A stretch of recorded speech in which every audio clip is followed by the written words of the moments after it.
Всъщност, като се помня, съм била привлечена от арт нещата, от креативните неща. Като малко съм била винаги солист на хор. Ходила съм на уроци по пеене, занимавала съм се с танци, така че всъщност музиката е най-голямата ми страст, но ми трябваше време и увереност да се изрази в това поприще, защото когато нещо е най-голямата ти част, най-голямата ти страст, това те прави много уязвим, когато я изразяваш. Все едно да се обясниш в любов на най-голямата ти любов, не знаеш той как ще реагира. По същия начин да се чувствам с музиката.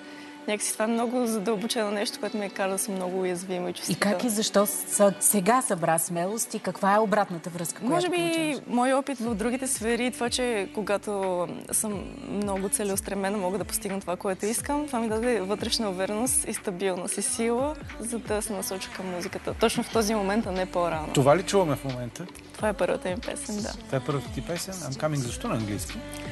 Някак това